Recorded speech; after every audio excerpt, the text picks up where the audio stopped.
We begin, of course, with this great news announced just a little while ago. 2 American hostages that were held by Hamas in the Gaza Strip, now back in Israel, going to be heading over to the U.S. Embassy, we believe, at some point. We heard from the Secretary of State, Antony Blinken, moments ago.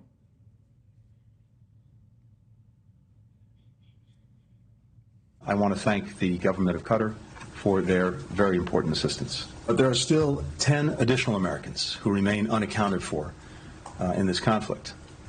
We know that some of them are being held hostage by Hamas, along with an estimated 200 other hostages held in Gaza.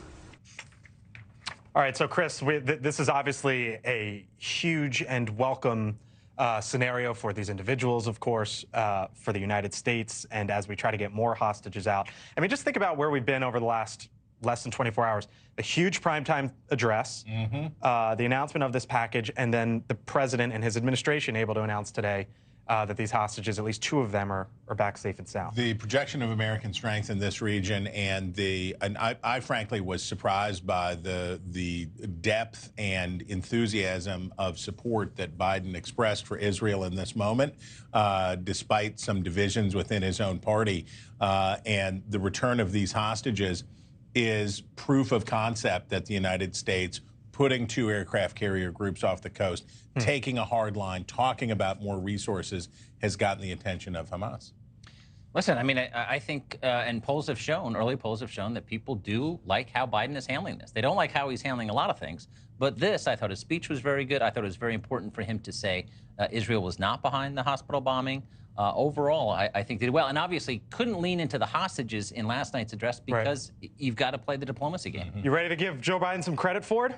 No, I'm not. Come on. Honestly, There's 2 hostages that were, come on. I think you can't say that. whenever Americans come home, it's a great day. Okay, that is fantastic that that's occurring. What I'm concerned about was I thought his speech last night was adequate. And frankly, I don't think he's being clear-eyed about this Israeli-Hamas conflict, how long it's going to take, and what a tinderbox his policies have led to in terms of what goes forward over the next several months. Because trust me, this is going to be several months. And not only could it be a 2-front war, it could be a 3-front war. We're going to get there in a second. Laura, come on in. Welcome news today, and thanks for joining us.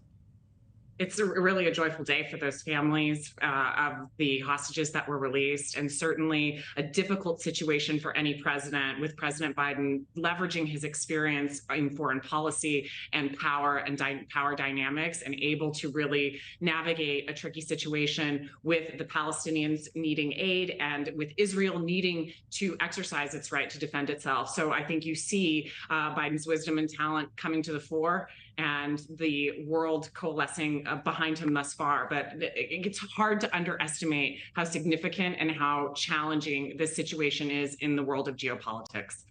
Thanks for watching. Go to newsnationnow.com to find News Nation on your television provider.